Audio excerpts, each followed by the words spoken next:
Hi friends, இதுக்கு முன்னாடி போட்ட வீடியோ பார்த்தீங்களான்னு தெரியல. நான் வந்துட்டு நாமக்கல், எனக்கு குழந்த பிறந்தது நாமக்கல் ஹாஸ்பிட்டலில் தான்.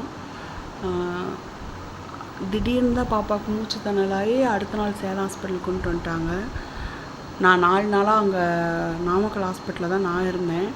பாப்பா கூட வந்து எங்கள் வீட்டுக்காரரும் எங்கள் அம்மாவும் இருந்தாங்க. அவ்வளோதான் அலோடு, சேலம் ஹாஸ்பிட்டலில் அவ்வளோதான் அலோடு பண்ணாங்க. 4 நாள் கழித்து என்னை டிஸ்சார்ஜ் பண்ணதுக்கப்புறம் நான் நேராக இங்கே சேலம் ஹாஸ்பிட்டலுக்கு வந்துட்டேன். அந்த ஹாஸ்பிட்டலில் வந்துட்டு ரூம் இல்லை, எல்லாமே ஹவுஸ்ஃபுல்லாக இருக்குதுன்னு சொல்லிட்டு வெளியே தான் ரூம் எடுத்து தங்கிக்க சொன்னாங்க. அதனால தான் நான் வெளி ரூமில் இருக்கேன். 3 மணி நேரத்துக்கு ஒரு தடவை பாப்பாவுக்கு பால் கொடுக்கணும்னு சொல்லியிருக்காங்க. ரூம்லேருந்து போய் அது மட்டும் கொடுத்துட்டு வருவேன்.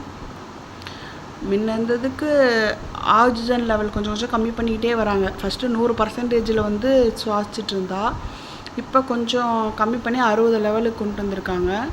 60 சுவாசிக்கிறா. இப்படியே படிப்படியாக தான் குறைக்க முடியுங்களாம், சடார்னு குறைக்க முடியாது. நுரையீரல் கொஞ்சம் வளர்ச்சி கம்மியாக இருக்கிறப்பையோ நாங்கள் எடுத்துட்டோம். அதாவது 3/4 வளர்ந்துருச்சு, இன்னும் ஒரு 1/4 வளர்கிறதுக்குள்ளே நாங்கள் எடுத்துட்டோம். எடுத்த காரணம் வந்து தண்ணி லெவல் இல்லைங்கிறதுக்காக தான். இப்போ வந்து அந்த நுரையீரல் முழுமையாக வளர்ச்சி அடைகிறதுக்காக ஒரு ஊசி போட்டிருக்காங்க. வந்தன்னைக்கு அந்த ஊசி போட்டாங்க. கொஞ்சம் கொஞ்சமாக வளர்ந்துட்டுருக்கு.